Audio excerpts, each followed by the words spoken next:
बोलो वृंदावन बिहारी लाल लाल की जय। तो एक साधक का सवाल है, उसका नाम है केशव। तो उसने ये कहा है, अजी जब से हम भक्ति में लगे हैं तो लोग पागल भी समझते हैं, मजाक भी उड़ाते हैं, क्या करें? तो फिर ये तो बहुत अच्छी खुशी की बात बताई आपने। अगर हम भक्ति करते हैं तो लोग नाराज हो रहे हैं और पागल कहते हैं, मजाक उड़ाते हैं, देखो क्या कर रहा है, राधे राधे राधे राधे राधे कर रहा है, अपना काम नहीं करता।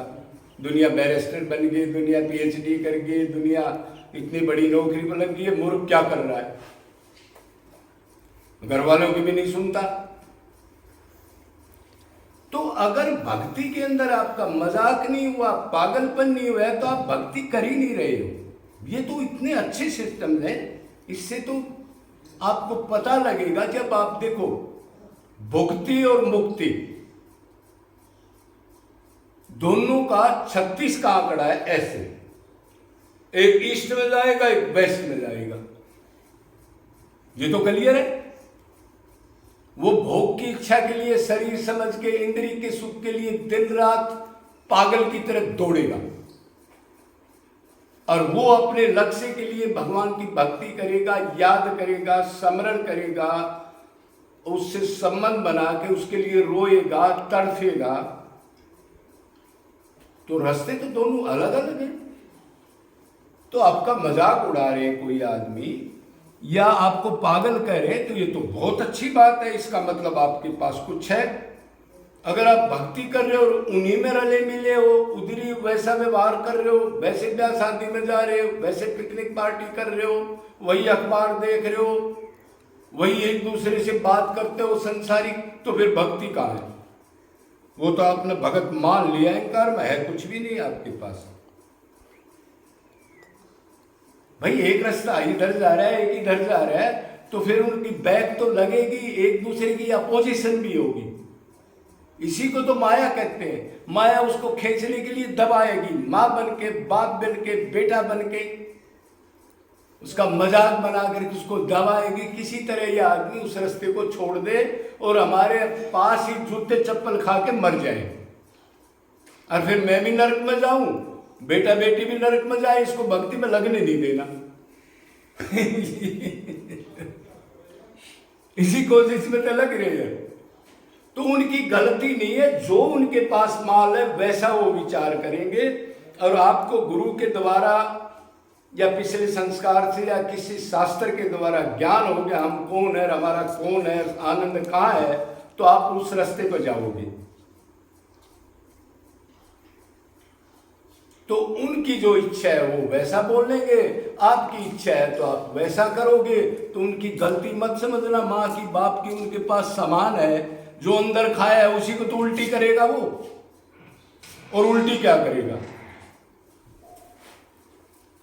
तो उसका बिल्कुल कोई मजाक मत मानो, बल्कि अच्छा मानो।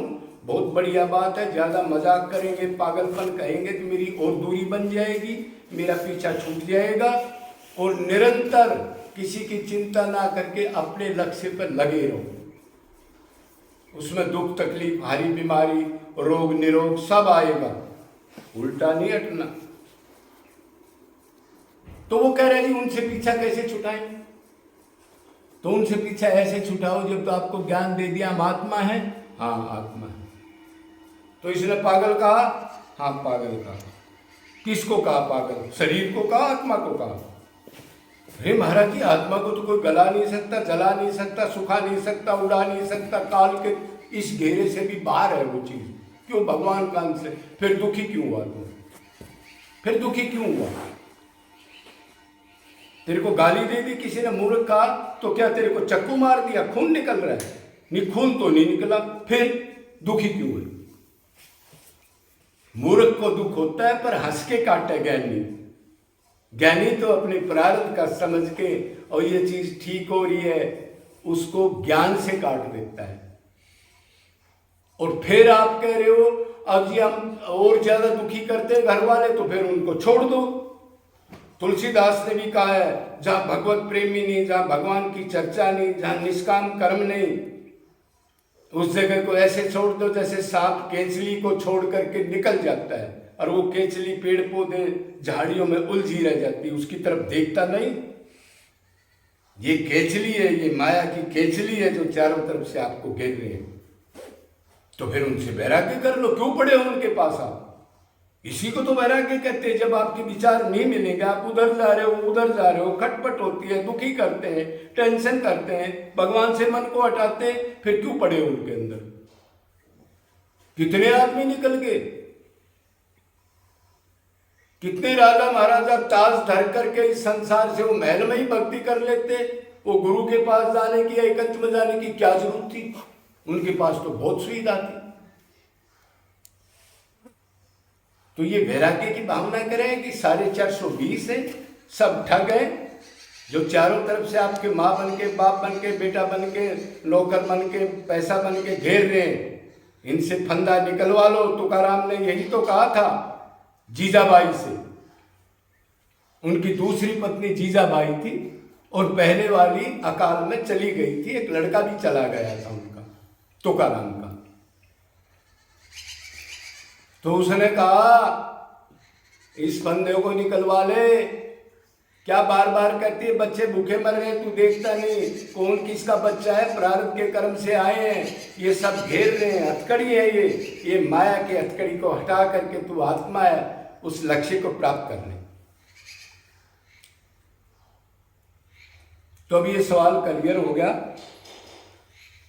अब भी हमारे को पागल कहते हैं, मजाक उड़ाते हैं। तो अगर भक्ति है तो वो कहता है ये दुनिया मुझे पागल कहे कन्हैया तेरे लिए वो दिन कब कैसा आएगा? जब तक चतुर है, जब तक उनमें मिक्स होता है, जब तक स्वाद लेता है, जब तक फोन करता है, जब तक उधर की चिंता करता है, तो फिर वो भक्ति कहाँ है? वो तो उसी की भक्ति कर रहा है जिसका चिंतन कर रहा है। ये दुनिया कब पागल कहे कन्हैया तेरे लिए वो दिन किसी जन्म में मेरा आएगा? हे प्रभु वो दिन आ जाए। तो अब क्लियर हो गया। अब ये मजाक करते हैं, पागल समझते हैं, तो ये समझ रहे हैं तो आपके अंदर कुछ है। ये मजाक और पागल नहीं करेंगे तो आप उन्हीं में घूमते रहोगे भेड़ बकरियों में, और वही कर्म करते रहोगे। तो सावधान हो जाओ, डरो मत। ये माया अपनी तरफ घेरेगी, आप उधर जाओगे। दोनों अलग अलग रास्ते हैं, ईस्ट वेस्ट का है, चलते जाओ, घबराना नहीं। वो तुम्हारे साथ होगा अगर निष्काम निरंतर अनन्य भक्ति करते हो तो, और किसी टीचर की शरण में रहते हो, किसी गुरु की शरण में रहते हो। नहीं तो मनमुखी भक्ति करोगे, भगत मान लोगे, पतन होता रहेगा आपका। बोलो वृंदावन बिहारी लाल की जय, बरसाना धाम की जय।